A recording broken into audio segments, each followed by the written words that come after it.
पोहे कसे आहेत बाळ? हां. खा.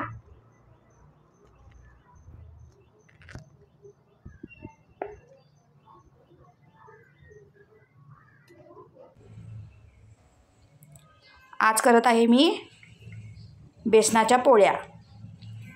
यात थोडंसं बेसन पीठ घेतलेलं आहे, थोडंसं तिखट आणि थोडंसं पाणी, आणि हे सगळं पाणी घालून मी व्यवस्थित मिक्स करून घेतलेलं आहे. आणि आता आपण करूया बेसन पिठाच्या पोळ्या. आता इथं तव्यावर थोडं तेल लावून घेतलेलं आहे. आता याच्यावर बेसन पिठाच्या पोळ्या सोडूया.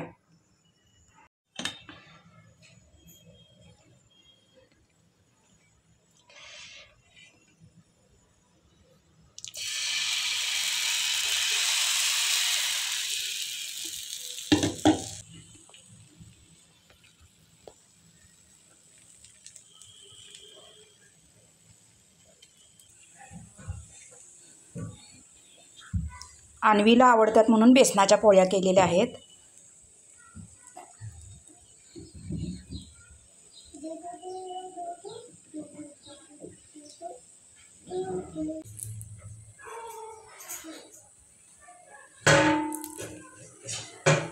हळूच परतून घेऊया आता.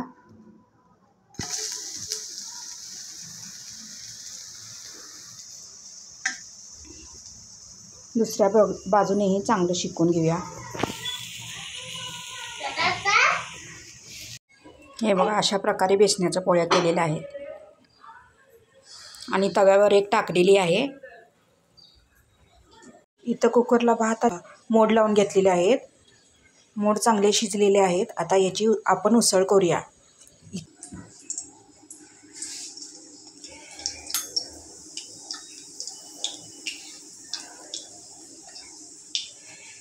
मोहरी टाकू. आता फोडणी चांगली तडतडलेली आहे. त्यात घालून घेऊ कांदा.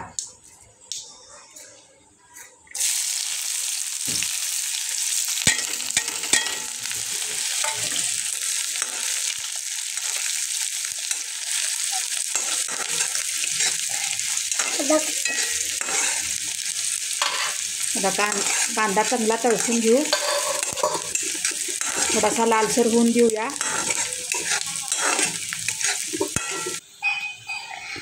कांद्यात थोडंसं मीठ घालून घेऊ, म्हणजे कांदा लवकर शिजतो.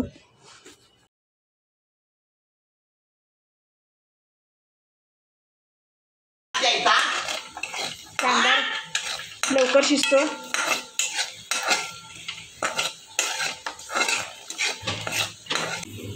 आता याच्यात मटकी घालून घेऊया.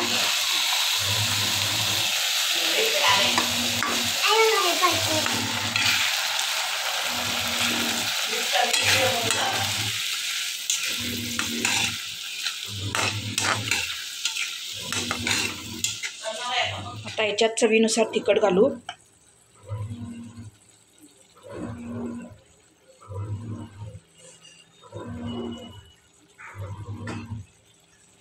आणि व्यवस्थित मिक्स करून घेऊ.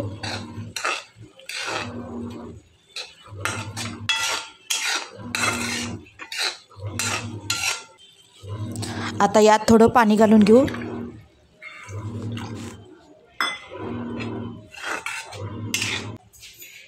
थोडा गूळ घालून घेऊ. गूळ ऐच्छिक आहे, तुम्हाला आवडत असला तर घाला, नाही घातलं तरीही चालेल.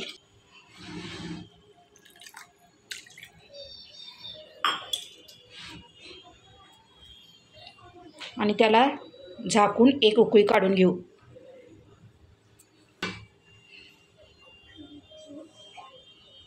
उकळी आलेली आहे.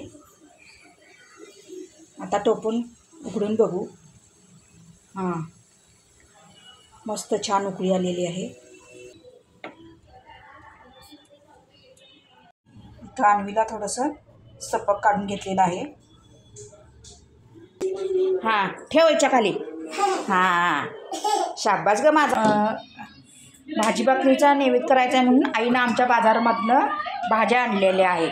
शेपूची भाजी, भोपळ्याच्या फोडी, आळूची पानं, भोपळ्याच्या ज्या भाजी भाकरीच्या नैवेद्याला ज्या भाज्या आवश्यक आहेत त्या मिळतील तेवढ्या सगळ्या आईनं आणलेल्या आहेत आमच्या. लसूण, फुलं, आलं आणि गवारीची भाजी. हां हां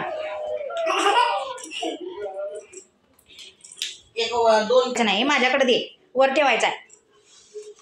हां, आमची आणि मी आता फुलं भरत आहे. बर ग, पटपट बर.